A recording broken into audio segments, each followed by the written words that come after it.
ओम श्री गणेशाय नमः। ओम सर्वमंगल मांगले शिवे स्वार्थ साधिके शरण्य त्र्यंबके गौरी नारायणी नमस्तुते। सबसे पहले सभी भक्तजनों को चैत्र मास की हार्दिक शुभकामनाएं। आज हम माता रानी की कृपा से श्री मद देवी भागवत पुराण शुरू कर रहे हैं। कृपया सभी सुनने के लिए चैनल को सब्सक्राइब कीजिए, लाइक कीजिए। देवी भागवत पुराण शुरू करने से पहले हम श्री मद देवी भागवत महात्म श्रवण करते हैं। आइए शुरू करते हैं।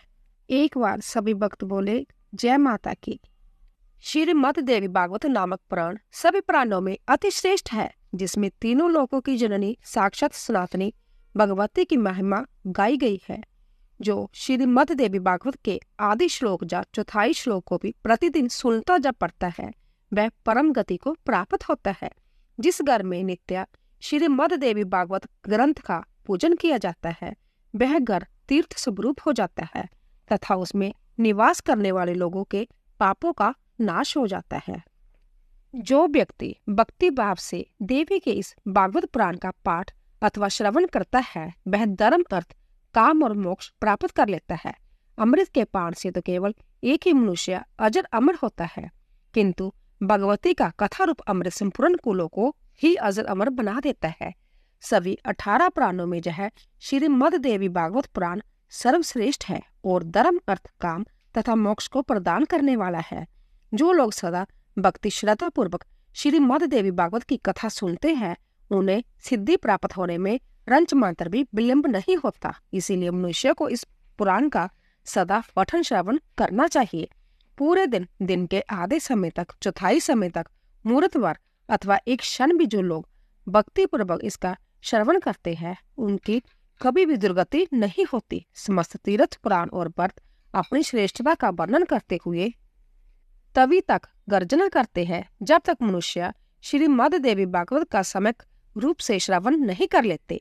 मनुष्य के लिए पाप रूपी अरण्य तभी तक दुखप्रद एवं कंठमेय रहता है जब तक श्री मद देवी भागवत रूपी कुठार उपलब्ध नहीं हो जाता। मनुष्य को उपसर्ग ग्रहण रूपी घोर अंधकार तभी तक कष्ट पहुंचाता है जब तक श्री मद देवी भागवत रूपी सूर्य उनके सम्मुख उदित नहीं हो जाता। इस संसार में जो मनुष्य विशेष श्रद्धा के साथ उच्च विचारों से युक्त होकर संपूर्ण प्राणों के सार स्वरूप समस्त वेदों की तुलना करने वाले तथा नानाविध प्रमाणों से परिपूर्ण इस श्री मद देवी भागवत पुराण का पाठ करता है तथा इसका भक्ति पूर्वक श्रवण करता है, वह ऐश्वर्य तथा ज्ञान से संपन्न हो जाता है। महर्षि व्यास ने राजा जन्मेजय से कहा, महादेव की यह परम अद्भुत पुराण सुनकर मनुष्य कृतकृत्य हो जाता है और वह भगवती का प्रीतम हो जाता है। हे नृपश्रेष्ठ, जिस देवी भागवत में साक्षात मूल प्रकृति का ही प्रतिपादन किया गया है, उसके समान अन्य कोई पुराण भला कैसे हो सकता है। हे जन्मेजय, जिस देवी भागवत पुराण का पाठ करने से वेद पाठक के समान पुण्य प्राप्त होता है, उस पाठ श्रेष्ठ विधानों को प्रयत्न पूर्वक करना चाहिए। श्री सूत जी मुनियों से बोले, जो इस श्रेष्ठ श्री मद देवी भागवत का नित्य भक्ति पूर्वक श्रवण करता है, उसके लिए कुछ भी कहीं और कभी दुर्लभ नहीं है। इसके श्रवण से ही पुत्रहीन व्यक्ति को पुत्र, धन चाहने वालों को धन और विद्या की अभिलाषा को विद्या की प्राप्ति हो जाती है। साथ ही संपूर्ण पृथ्वी लोक में वह कीर्तिमान हो जाता है। जो स्त्री वंद्या, काकवंत्या अथवा मृत वंद्या हो, वह इस पुराण के श्रवण से उस दोष से मुक्त हो जाती है। इसमें संदेह नहीं है। यह पुराण जिस घर में विधि पूर्वक पूजित होकर स्थित रहता है, उस घर को लक्ष्मी तथा सरस्वती कभी नहीं छोड़ती और बेताल, डाकनी तथा राक्षस आदि वहां झांकते तक नहीं करते। यदि ज्वरग्रस्त मनुष्य को स्पर्श करके एकाग्रचित होकर इस पुराण का पाठ किया जाए तो दाहक ज्वर उसके मंडल को छोड़कर भाग जाता है। इसकी 100 आवृत्ति के पाठ से क्षय रोग समाप्त हो जाता है। जो मनुष्य प्रत्येक संध्या के अवसर पर दत्तचित होकर संध्या विधि संपन्न करके इस पुराण के एक एक अध्याय का पाठ करता है, वह ज्ञानवान हो जाता है। शारदीय नवरात्र में परम भक्ति से इस पुराण का नित्य पाठ करना चाहिए। इससे जगदम्बा उस व्यक्ति पर प्रसन्न होकर उसकी अभिलाषा भी अधिक फल प्रदान करती है। वैष्णव शिव और सोल तथा गणपत्य जनों को अपने अपने इष्ट देव की शक्ति की संतुष्टि के लिए चैत्र, आषाढ़, आश्विन और माघ इन मासों के चारों नवरात्रों में इसका प्राण प्रयत्नपूर्वक पाठ करना चाहिए। इससे रमा, उमा आदि शक्तियां उस पर सदा प्रसन्न रहती है। हे मुने, इसी प्रकार वैदिकों को भी अपनी गायत्री की प्रसन्नता के लिए इसका नित्य पाठ करना चाहिए। हे श्रेष्ठ मुनियों, यह पुराण परम पवित्र तथा वेदों का सार स्वरूप है। इसके पढ़ने तथा सुनने से वेद पाठ के समान फल प्राप्त होता है। आइए पहला अध्याय शुरू करते हैं। बोलिए श्री जगदम्बा माता की जय। सूत जी के द्वारा ऋषियों के प्रति श्रीमद् देवी भागवत के श्रवण की महिमा का कथन। जगत के सृष्टि कार्य में जो उत्पत्ति रूपा, रक्षा कार्य में पालन शक्ति रूपा, संहार कार्य में रौद्र रूप है, संपूर्ण विश्व प्रपंच जिनके लिए क्रीड़ा स्वरूप है, जो प्राशांति मात्मा तथा बेखरी पानी में अभिव्यक्त होती है, और जो ब्रह्मा विष्णु महेश द्वारा निरंतर आराधित है, वह प्रसन्न चित्त वाली देवी भगवती मेरी वाणी को परिशुद्ध करे। श्री नारायण तथा नरों में श्रेष्ठ श्री नर भगवती सरस्वती और महर्षि वेद व्यास को प्रणाम करने के पश्चात ही यह पाठ का प्रवचन करना चाहिए। ऋषिगण बोले, हे सूत जी, हे महामते, हे व्यास शिष्य, आप दीर्घ जीवो हो। आप हम लोगों को नाना विधि पुण्यप्रद अन्य एवं मनोहारिणी कथाएं सुनाते रहते हैं। भगवान विष्णु के सर्व पाप विनाशक परम पवित्र एवं उन अवतार कथाओं से संबंधित अद्भुत चरित्रों को हमने भक्ति पूर्वक सुना है, और इसी प्रकार हमने भगवान शिव के लौकिक चरित्र तथा भस्म और रुद्राक्ष के ऐतिहासिक महात्मा का श्रवण आपके मुखारविंद से किया। हम लोग आप ऐसी परम पावन कथा सुनना चाहते हैं जो बिना प्रयास के ही मनुष्य को भोग एवं मोक्ष प्रदान करने में पूर्ण रूप से सहायक हो। हे महाभाग, अंत आप इस कथा का वर्णन करें जिसके द्वारा मानव कलयुग में भी सिद्धियां प्राप्त कर ले, क्योंकि हम आपसे बढ़कर किसी अन्य को नहीं जानते हैं जो हमारी शंकाओं का निवारण कर सके। सूत जी बोले, हे महाभाग ऋषियों, आप लोगों ने लोक कल्याण की भावना से अंतत उत्तम प्रेषण किया है। अंत में आप सभी के लिए समस्त शास्त्रों का जो सार है उसे पूर्ण रूप से बताऊंगा। समस्त तीर्थ पुराण और व्रत अपनी श्रेष्ठता का वर्णन करते हुए तभी तक गर्जना करते हैं जब तक मनुष्य श्रीमद् देवी भागवत का सम्यक रूप से श्रवण नहीं कर लेते। मनुष्य के लिए पाप रूपी अरण्य अभी तक दुखप्रद एवं कंटकमय रहता है जब तक श्रीमद् देवी भागवत रूपी कुठार उपलब्ध नहीं हो जाता। मनुष्य को उपसर्ग रूपी घोर अंधकार तभी तक कष्ट पहुंचाता है जब तक श्रीमद् देवी भागवत रूपी सूर्य उनके सम्मुख उदित नहीं हो जाते। ऋषिगण बोले, हे वक्ताओं में श्रेष्ठ महाभाग सूत जी, आप हमें बताइए कि वह श्रीमद् देवी भागवत पुराण कैसा है और उसके श्रवण की विधि क्या है। उस पुराण को कितने दिनों में सुनना चाहिए। उसके श्रवण विधि से पूजन विधान क्या है। प्राचीन काल में किन किन मनुष्यों ने इसे सुना और उनकी कौन कौन सी कामनाएं पूर्ण हुई। सूत जी बोले, प्राचीन काल में पराशर ऋषि द्वारा सत्यवती के गर्भ से विष्णु के अंश स्वरूप मुनि व्यास उत्पन्न हुए, जिन्होंने वेदों का 4 विभाग करके उन्हें अपने शिष्यों को पढ़ाया। पतितों, ब्राह्मण दमों, वेद अध्ययन के अनधिकारी स्त्रियों एवं दूषित बुद्धि वाले मनुष्यों को धर्म का ज्ञान कैसे हो। मन में ऐसा विचार करके भगवान बद नारायण व्यास जी ने उनके धर्म ज्ञान के अर्थ पुराण संहिता का प्रणयन किया। उन भगवान व्यास मुनि 18 पुराणों एवं महाभारत का प्रणयन करके सर्वप्रथम मुझे ही पढ़ाया। उन पुराणों में श्रीमद् देवी भागवत पुराण भोग एवं मोक्ष को देने वाला है। व्यास जी ने राजा जनमेजय को यह पुराण संभव सुनाया था। पूर्व काल में इन जनमेजय के पिता राजा परीक्षित तक्षक नाग द्वारा काट लिए गए अंत पिता की सुशुद्धि शुभ गति के लिए राजा ने तीनों लोकों की जननी देवी भगवती का विधिवत पूजन अर्चन करके 9 दिनों तक व्यास जी के मुखारविंद से इस श्रीमद् देवी भागवत पुराण की कथा का श्रवण किया। इस नवाह जग के संपूर्ण हो जाने पर राजा परीक्षित ने उसी समय दिव्य रूप धारण करके देवी का सौलोक्य प्राप्त किया। राजा जनमेजय अपने पिता की दिव्य गति देखकर और महर्षि वेद व्यास की विधिवत पूजा करके परम प्रसन्न हुए। सभी 18 पुराणों में जय श्रीमद् देवी भागवत पुराण सर्वश्रेष्ठ है और धर्म, अर्थ, काम तथा मोक्ष को प्रदान करने वाला है। जो लोग सदा भक्ति श्रद्धा पूर्वक श्रीमद् देवी भागवत की कथा सुनते हैं उन्हें सिद्धि प्राप्त होने में रंच मात्र भी विलंब नहीं होता। इसीलिए मनुष्य को इस पुराण का सदा पठन श्रवण करना चाहिए। श्रीमद् देवी भागवत की कथा श्रवण में महीनों तथा दिनों का कोई भी नियम नहीं है, अतः मानवों द्वारा इसका सदा ही सेवन किया जाना चाहिए। आश्विन, चैत्र, माघ तथा आषाढ़ इन महीनों के चारों नवरात्रों में इस पुराण श्रवण विशेष फल प्रदान करता है। अतएव श्रीमद् देवी भागवत का जैन नवग्रह जग समस्त पुण्य कर्मों से अधिक फलदायक होने के कारण मनुष्य के लिए विशेष पुण्यप्रद कहा गया है। जो कुलुषित हृदय वाले, पापी, मूर्ख, मित्रद्रोही, वेदों की निंदा करने वाले, हिंसा में रत और नास्तिक मार्ग का अनुसरण करने वाले मनुष्य है, वह भी कलयुग में इस नवग्रह जग के अनुष्ठान से पवित्र हो जाते हैं। जो मनुष्य दूसरों के धन तथा पराई स्त्रियों के लिए ललायित रहते हैं, पाप के बोझ से दबे हुए हैं और गौ ब्राह्मण देवताओं की भक्ति रहित है, वह भी इस नवा जग से शुद्ध हो जाते हैं। जो फल कठिन तपस्या, व्रतों, तीर्थ सेवन, नेक विद्वान, नियमों, जगो, हवन एवं जप आदि के करने से प्राप्त नहीं होता है, वह फल मनुष्य को श्रीमद् देवी भागवत के जग से प्राप्त हो जाता है। हे विप्रो, गंगा, गैया, काशी, नैमिषारण्य, मथुरा, पुष्कर तथा बद्रिकनाय भी मनुष्य को उतना ही शीघ्र पवित्र नहीं कर पाते जितना कि श्रीमद् देवी भागवत का जय नवा जग लोगों को पवित्र कर देता है। जिस घर में नित्य श्रीमद् देवी भागवत पुराण का पूजन किया जाता है, वह घर तीर्थ स्वरूप हो जाता है तथा उसमें निवास करने वाले लोगों को पापों का नाश भी हो जाता है। जो मनुष्य अष्टमी, नवमी तथा चतुर्दशी तिथियों को श्रद्धा पूर्वक इसे पढ़ता जा सुनता है, वह परम सिद्धि को प्राप्त करता है। इसे श्रीमद् देवी भागवत पुराण पाठ करने वाले ब्राह्मण वेद वेदाताओं को अग्रह हो जाता है, क्षत्रिय राजा हो जाता है, वेश्या धन संपदा संपन्न हो जाता है और शूद्र भी इसके श्रवण मात्र से अपने कुल बंधु बांधवों के बीच श्रेष्ठता प्राप्त कर लेता है। अध्याय दूसरा अध्याय श्रीमद् देवी भागवत के महात्म के प्रसंग में समंतक मणि की कथा। ऋषिगण बोले, महाभाग वसुदेव जी ने अपने पुत्र को किस प्रकार प्राप्त किया और वन में ब्राह्मण करते हुए श्री कृष्ण ने प्रसेन कैसे खोजा।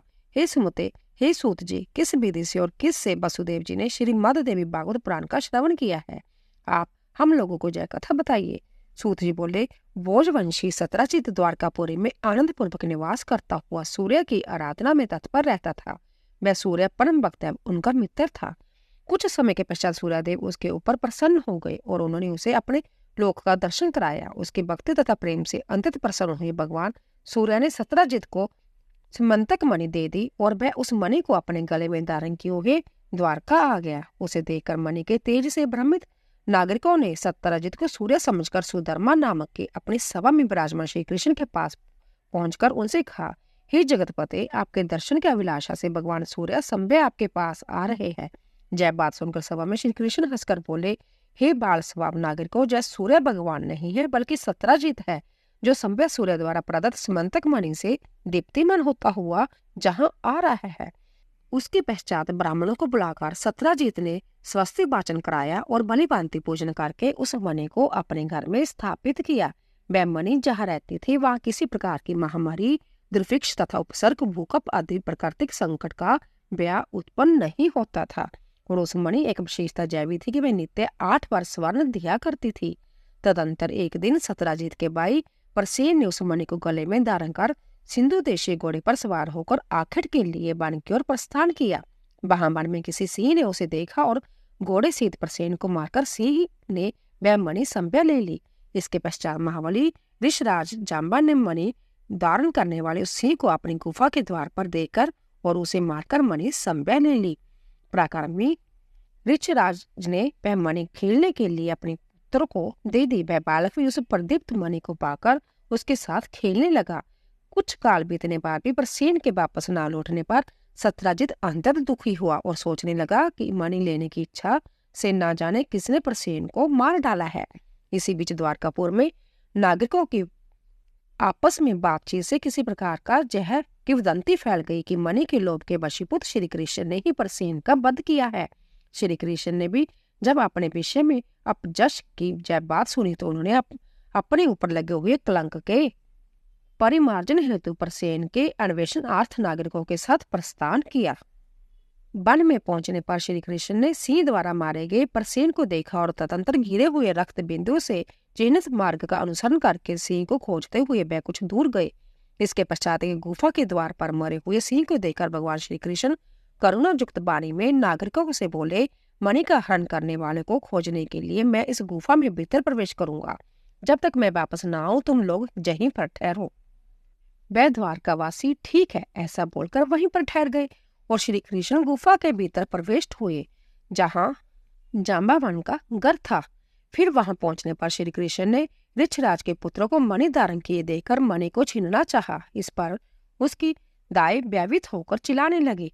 तब दात्री की आवाज सुनकर जाम्बावन तुरंत वहां आ गया और वह अपने पूर्व स्वामी श्री कृष्ण के साथ दिन रात निरंतर युद्ध करने लगा। इस प्रकार उन दोनों के बीच 27 दिनों तक भयंकर युद्ध हुआ।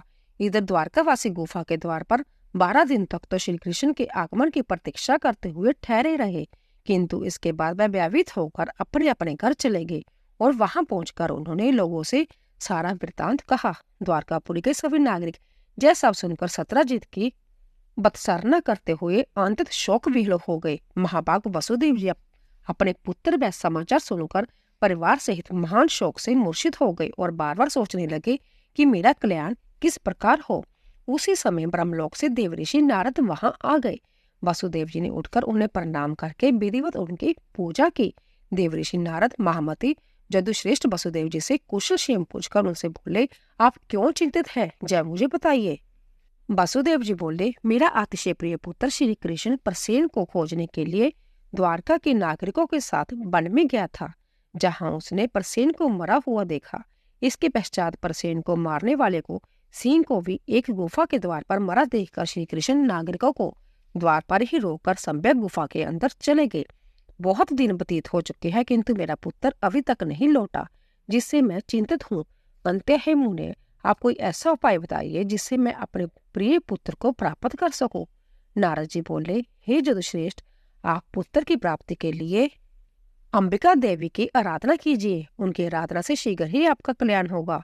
वसुदेव जी बोले, हे भगवान, वह देवी कौन है, वह महेश्वरी किस प्रकार के प्रभाव वाली है तथा उनकी आराधना किस प्रकार की जाती है। हे देवऋषि, कृपा करके जय बताइए। नारद जी बोले, हे महाभाग वसुदेव, देवी के अतुलित महात्मा का विस्तार पूर्वक वर्णन करने में कौन समर्थ है। अंत में संक्षेप में ही कह रहा हूँ, आप उसे सुने।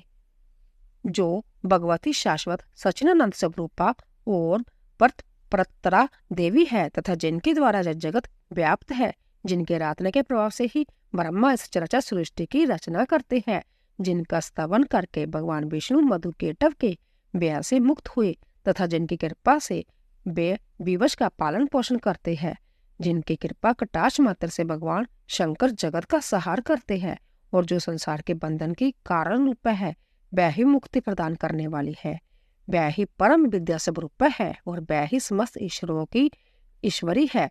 अंत्य आप नवरात्रि विधान के अनुसार जगदम्बा की विधिवत पूजा करके 9 दिनों में इस श्रीमद् देवी भागवत पुराण का श्रवण कीजिए, जिसके श्रवण मात्र से आप शीघ्र ही अपने पुत्र की प्राप्ति कर लेंगे। इस पुराण का पाठ तथा श्रवण करने वाले मनुष्य से भोग एवं मोक्ष दूर नहीं होते। नारद जी के ऐसा कहने पर वह वसुदेव जी ने मुनि श्रेष्ठ नारद को प्रणाम करके अत्यंत प्रेमपूर्वक कहने लगे। वसुदेव जी बोले, हे भगवान, आपके इस कथन से देवी महात्मा से संबंधित एक अपना वृत्तांत मुझे याद आ गया, मैं उसे कह रहा हूँ, आप सुनिए। पूर्व काल में पापी कंस ने आकाशवाणी के माध्यम से देवी के 8वें गर्भ से अपनी मृत्यु जानकर व्यावित हो मुझको बंदी बना लिया था। तदंतर मैं अपनी पत्नी देवकी के साथ कारागार में रहने लगा और पापी कंस भी मेरे पैदा होने वाले पुत्रों की एक एक करके मारता रहा। इस प्रकार जब कंस के द्वारा मेरे 6 पुत्र मार डाले गए, तब मेरी निर्दोष पार्या देवी देवकी अंततः शोकाकुल हो उठी और दिन रात दुखी रहने लगी। फिर गर्ग मुनि को बुलाकर उनका अभिवादन तथा पूजन करके पुत्र प्राप्ति की कामना से मैंने उनसे देवकी का दुख बताकर कहा, हे भगवान, हे दयासिंधु, हे मुनिवर, आप जदकुल के गुरु है, अंत्य मुझे आयुष्मान पुत्र की प्राप्ति का कोई उपाय बताइए। इसके अनंतर दया निदान गर्ग जी प्रसन्न होकर मुझसे कहने लगे। गर्ग जी बोले, हे महाभाग वासुदेव, अब आप उस सर्वश्रेष्ठ साधन को सुनिए जो भगवती दुर्गा अपने भक्तों की दुर्गति का विनाश कर देती है। आप उन कल्याणकारिणी देवी की आराधना कीजिए, इससे शीघ्र ही आपका कल्याण होगा, क्योंकि उनकी आराधना से सभी लोगों की समस्त कामनाएं पूर्ण हो जाती है। दुर्गा की उपासना करने वाले मनुष्य के लिए संसार में कुछ भी दुर्लभ नहीं है। गर्ग मुनि के ऐसा कहने पर मैं प्रसन्न हो गया और अपनी पत्नी सहित मुनि श्रेष्ठ गर्ग को परम श्रद्धा पूर्वक प्रणाम करके दोनों हाथ जोड़कर मैंने उनसे कहा। वसुदेव जी बोले, हे भगवान, हे करुणा सागर, हे गुरु, यदि आप मुझ पर स्नेह रखते हैं तो मेरे कल्याण के निमित्त आप ही उन भगवती चंडिका की आराधना कर दे। मैं तो कंस के घर में बंदी रहने के कारण कुछ भी कर सकने में समर्थ नहीं हूँ। अंत्य हे मामते, अब आप इस दुख सागर से मेरा उद्धार कीजिए। मेरे इस प्रकार कहने पर वह मुनि श्रेष्ठ प्रसन्न होकर बोले, हे वसुदेव, आपकी प्रीति के कारण मैं आपका कल्याण करूंगा। मेरे द्वारा प्रीतिपूर्वक प्रार्थना किए जाने के उपरांत गर्ग मुनि देवी दुर्गा की आराधना की इच्छा से ब्राह्मणों के साथ विंध्य पर्वत पर चले गए। वहां जाकर जप एवं पाठ में तत्पर रहते हुए गर्ग मुनि जगत की मातृ स्वरूप और भक्तों की कामनाओं की पूर्ण करने वाली भगवती की आराधना करने लगे। जप पूजा आदि अनुष्ठानों की समाप्ति के पश्चात आकाशवाणी हुई कि हे मुने, मैं प्रसन्न हो गई हूँ, अतएव तुम्हारे कार्य की सिद्धि होगी। समस्त प्रकार के पाप एवं अनाचार स्वरूप पृथ्वी के भार का नाश करने के लिए मुझसे प्रेरणा प्राप्त कर संभव भगवान विष्णु अपने अंश से वसुदेव की भार्या देवकी के गर्भ से अवतार लेंगे। कंस के ब्याह से वसुदेव जी उस शिशु को लेकर शीघ्र ही गोकुल में नंद के घर पहुंचा देंगे और वहां से यशोदा की कन्या को लाकर अपने घर में राजा कंस को दे देंगे। तब कंस उस कन्या को मारने के लिए उसे पृथ्वी पर पटक देगा। फिर उसके हाथ से छूटकर मेरी अंश स्वरूपा वह कन्या तक्षण अलौकिक रूप धारण करके विंध्य पर्वत पर चली जाएगी और निरंतर जगत का कल्याण करेगी। इस प्रकार उस आकाशवाणी को सुनकर गर्ग मुनि भगवती जगदम्बा को प्रणाम करके प्रसन्न मन से मथुरापुरी आ गए।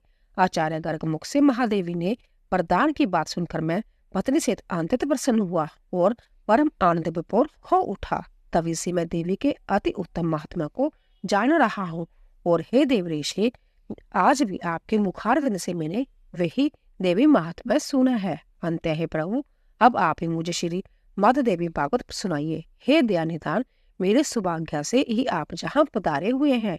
वसुदेव जी का वचन सुनकर प्रसन्न मन वाले नारद जी ने शुभ दिन एवं शुभ नक्षत्र में श्री मद देवी भागवत की कथा आरंभ कर दी। कथा में आने वाली विघ्न बाधाओं के शमनार्थ ब्राह्मण देवी के नवाक्षर ओम एम रीम कलीम चामुंडाई बीचे मंत्र का जप तथा मार्कंडेय पुराण में वर्णित देवी स्त्रोत का पाठ करने लगे। प्रथम स्कंद के आरंभ से ही वसुदेव जी देवऋषि नारद के मुख से निसृत अमृत स्वरूप श्रीमद देवी भागवत पुराण का भक्ति पूर्वक श्रवण करने लगे। 9वें दिन की कथा समाप्ति होने पर महामनस्वी वसुदेव जी ने श्रीमद देवी भागवत ग्रंथ तथा कथावाचक दोनों की प्रसन्नता पूर्वक पूजा की। उधर कंधार में श्री कृष्ण तथा जाम्बावन के बीच चल रहे युद्ध में श्री कृष्ण के मुष्टिग्रह प्रहारों से जाम्बावन का शरीर अंततः शिथिल पड़ गया। उसी समय जाम्बावन को भी पूर्व काल की घटनाएं याद आ गई और भगवान श्री कृष्ण को परम भक्ति के साथ प्रणाम करके अपने अपराध के लिए क्षमा याचना करते हुए उसने श्री कृष्ण से कहा, अब मुझे ज्ञात हो गया कि आप रघुश्रेष्ठ श्री राम ही हैं, जिनके भयंकर कोप से सागर तथा लंका नगरी दोनों शुद्ध हो गए हैं और रावण अपने बंधु बांधवों सहित मारा गया है। हे कृष्ण, वह राम आप ही हैं। अंत मेरी दृष्टता को क्षमा करें, मैं आपका स्वार्था सेवक हूँ, अतः मेरे योग्य जो भी कार्य हो उसके लिए मुझे आदेश दीजिए। जाम्बावन का वचन सुनकर जगतपति श्री कृष्ण बोले, हे ऋक्षराज, मणि प्राप्त करने के लिए हम लोग इस कंधार में आए हुए हैं। फिर ऋक्षराज जाम्बावन ने श्री कृष्ण की विधिवत पूजा करके सीमंतक मणि तथा अपनी पुत्री जाम्बावती उन्हें प्रसन्नता पूर्वक अर्पित कर दी। श्री कृष्ण ने जाम्बावती को पत्नी के रूप में अंगीकार करके मणि को गले में धारण कर लिया और ऋक्षराज जाम्बावन से विदा लेकर वह द्वारकापुरी के लिए प्रस्थित हुए। उधर द्वारका में उदार हृदय वाले श्री वासुदेव जी ने श्री मद देवी भागवत पुराण का कथा की समाप्ति के दिन ब्राह्मणों को भोजन कराया तथा नाना विधि दक्षिणाओं से उन्हें संतुष्ट किया। जिस समय वह ब्राह्मण वासुदेव को आशीर्वाद प्रदान कर रहे थे, उसी समय भगवान श्री कृष्ण मणि धारण किए हुए पत्नी जाम्बावती के साथ वहां आ पहुंचे। भार्या सहित भगवान श्री कृष्ण को देखकर वासुदेव जी तथा उपस्थित जन समूह की आंखों में अश्रु से परिपूर्ण हो गई और वह परम आनंदित हुए। देवऋषि नारद भी श्री कृष्ण के आगमन से हर्षित हुए और उन्होंने वासुदेव जी तथा श्री कृष्ण से विदा लेकर ब्रह्मा सभा के लिए प्रस्थान किया। जो मनुष्य निष्कपट भक्ति एवं शुद्ध हृदय से भगवान के इस विख्यात तथा कलंक नाशक चरित्र का पाठ एवं श्रवण करता है, वह पूर्ण सुखी हो जाता है। जगत में उसकी सभी कामनाएं पूर्ण हो जाती है तथा मृत्यु के अनंतर वह मोक्ष पद को प्राप्त करता है। तो दोस्तों, इसी तरह दूसरा अध्याय पूरा हुआ। तो अगर दोस्तों आपको हमारी कथा पसंद आ रही हो, प्लीज ज्यादा से ज्यादा शेयर कीजिए। आप सभी का धन्यवाद।